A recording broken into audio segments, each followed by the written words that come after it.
Assalamualaikum warahmatullahi ta'ala wabarakatuh.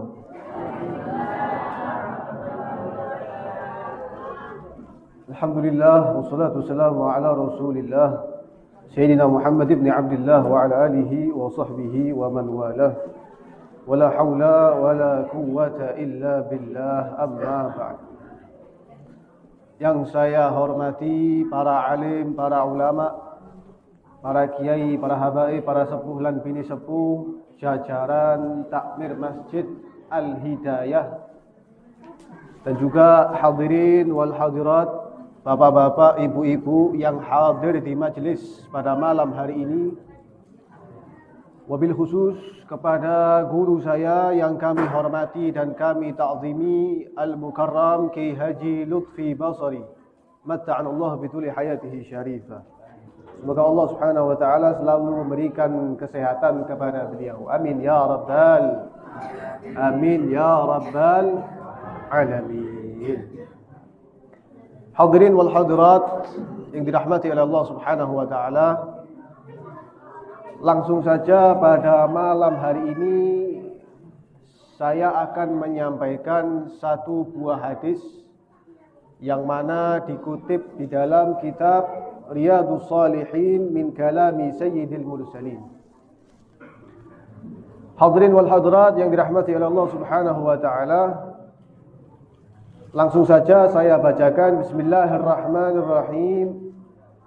Wa an Abi Musa al-Ash'ari radhiyallahu anhu. Dan dari sahabat Abi Musa al-Ash'ari, semoga Allah meridhoinya. Qala, beliau berkata, kana Nabi sallallahu alaihi wasallam.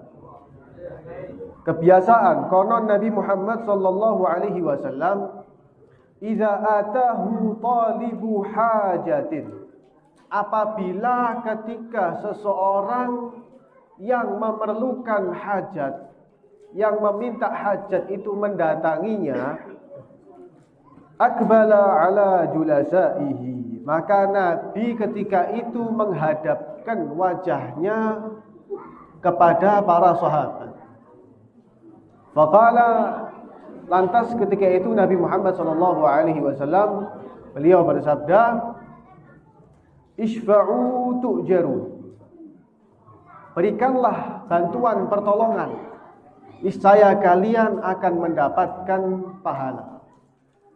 Wa yaqdillahu ala lisani nabiyhi, dan Allah Subhanahu wa taala menunaikan atas lisan nabinya ma ahabba, terhadap apa yang dia cintai. Muttafaqun alaih. Hadis ini diriwayatkan oleh Al-Imam Bukhari dan Imam Muslim. Hadirin wal hadirat, bapak-bapak, ibu-ibu ingkang dimuliakan Allah Subhanahu wa taala, makna dalam hadis ini menjelaskan bahwasannya dulu ada seseorang yang datang kepada Nabi Muhammad SAW. Orang ini datang kepada Nabi, ada suatu hajat yang ingin disampaikan kepada Nabi. Orang ini memiliki hajat, memiliki keperluan. Lah, sehingga bagaimana respon Nabi Muhammad SAW? Maka ketika itu Nabi akbala ala julasai, maka Nabi ketika itu menghadapkan wajahnya kepada para sahabat. Lantas beliau mengatakan apa? Ayo kalian berikanlah bantuan, berikanlah pertolongan kepada si fulan ini, agar terpenuhi hajat mereka, agar terpenuhi kebutuhannya.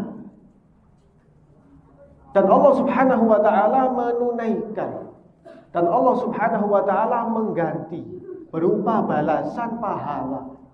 Bagi siapa? Bagi orang-orang yang mau membantu hajat sesama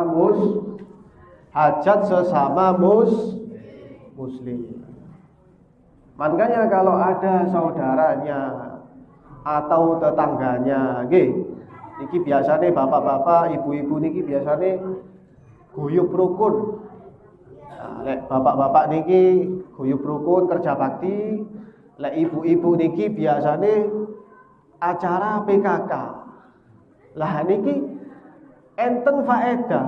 Lha napa niku faedahnya? Faedahnya adalah kita membantu sesama muslim, peduli sesama muslim. Ikhwani fillah, saudara seperjuangan di jalan Allah Subhanahu wa taala.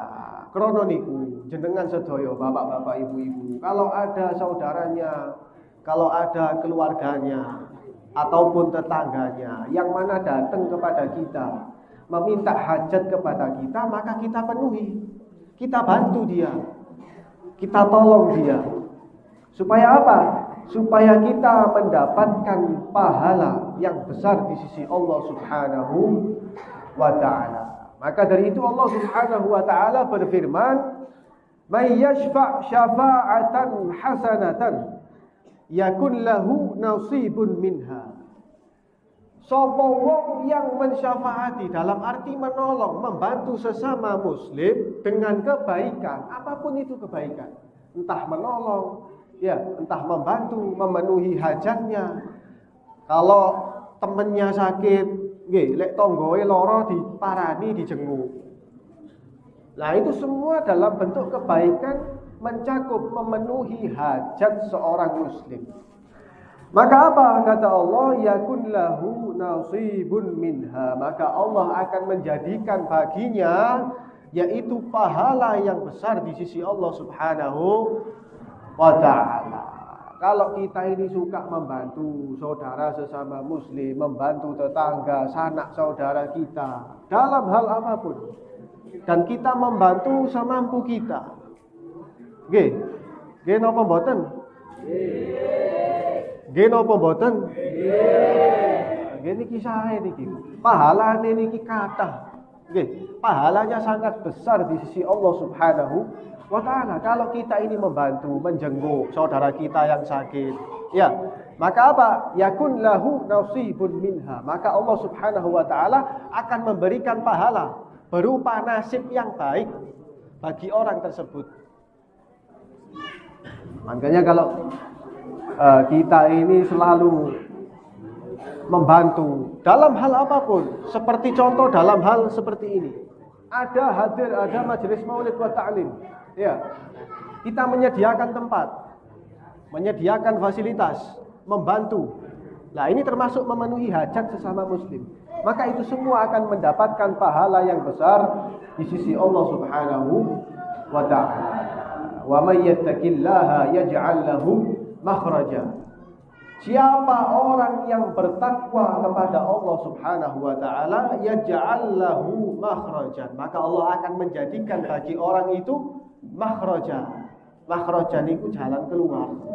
Lek jenengan iki enten masalah, dipermudah oleh Allah Subhanahu wa ta'ala.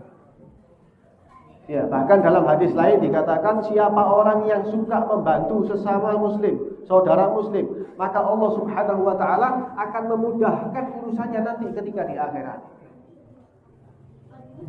Yaumul hisab, yaumul mizan, hari pertimbangan, hari perhitungan amal, itu semua akan dipermudah oleh Allah Subhanahu wa ta'ala. Sebab apa? Sebab dia ketika di dunia suka membantu saudara sesama muslim. Nah, ini faedahnya, keutamaan bagi orang yang suka memenuhi hajat sesama muslim dalam hal apapun. Iki misal niki, ada pembangunan pondok pesantren. Nah, maka semua masyarakat ini ikut mendukung, menyumbang. Ya, misalnya nyumbang uang, nyumbang pasir, nyumbang batu bata, itu termasuk memenuhi hajat sesama muslim. Lah niki saya napa mboten, Bu? Saya napa mboten, Pak? Saya niki pahalanya sangat besar di sisi Allah Subhanahu wa ta'ala. Ya, mudah-mudahan kita semua dijadikan oleh Allah Subhanahu wa ta'ala sebagai orang yang selalu suka menolong sesama muslim. Semoga urusan-urusan kita semua baik di dunia, kelak di akhirat dipermudah oleh Allah Subhanahu wa ta'ala. Amin ya rabbal alamin. Bapak-bapak, ibu-ibu, hadirin wal hadirat yang dimuliakan oleh Allah Subhanahu wa ta'ala, mungkin ini saja yang dapat saya sampaikan. Kula agunge pangapunten kalau ada kata-kata yang kurang, mohon maaf yang sebesar-besarnya. Hadza minni wal 'afwu minkum. Tsumma assalamu alaikum warahmatullahi taala wabarakatuh.